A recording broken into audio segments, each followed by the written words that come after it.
Cider. Is it made with normal apples or cider apples? This is where your knowledge really comes into its own, mate.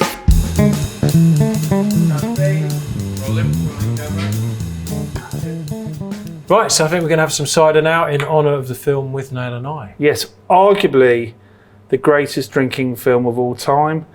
There's a liver-quivering amount of alcohol in it, and students tend to play a Withnail and I drinking game where they, every time a character in the film, mainly Withnail, drinks, they drink the same drink with it, and there's loads of booze in it.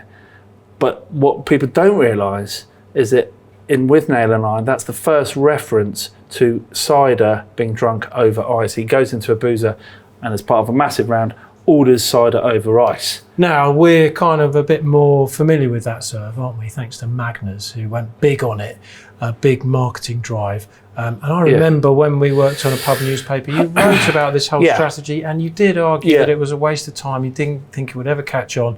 And what do you know? Well, I know, but I'm a bit of a news hound. I was a budding reporter, and this Irish fella came over and said to me, cider over ice is going to be the big new thing.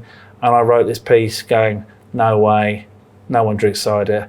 And then the rest of that summer, everyone was drinking Magners over ice. And the reason it was, you know why it was a very sinister marketing, because what they used to do, have a bottle like this, they pour it into the pint glass, and the amount in the bottle was more than the amount in the glass, which meant people walking around pubs, walking adverts for Magners. Yeah, so it did work. It did work. Having said that, I don't particularly like my cider over ice. I find that it dilutes over the drink, and it's not really something I'm it's good for Magners because that's very sweet.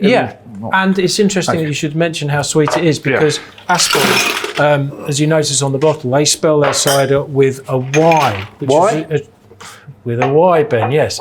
And it was a tradition that came in back in the day when they were making ciders. Some of the inferior cider styles, they would add a lot of sugar in to help keep them longer, make them taste a bit better, and amp up the alcohol volume.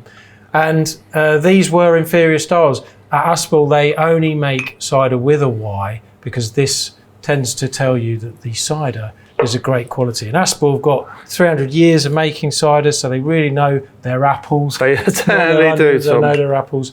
And this is a good one to get into. Our draft is a medium-bodied, so it's not too dry.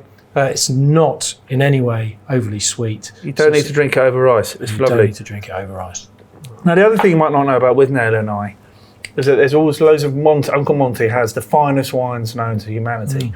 And Bruce Robinson, who filmed it 20 years before he filmed and wrote Withnail and I, he was offered some hooky wine from a hotel in Manchester that was closing down. He bought £200 worth of wine, 200 bottles, and it turned out to be the best Bordeaux you could get your hands on. And when he ran out of money halfway through the film, he ended up paying the crew with the finest Bordeaux known to humanity. So that final wine that Withnail drinks at the end of the film is worth about $2.5 grand now.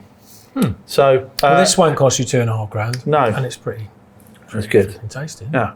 Cheers. Thank you for watching, guys. I hope you enjoyed it as much as we enjoyed making that last wonderful video. Did you enjoy it, Tom? I enjoyed it immensely, and if you like them, then please do like them and subscribe and watch the next video, which we can come out. Yeah. Or there. Who knows? Just click on it, will you? Do it again.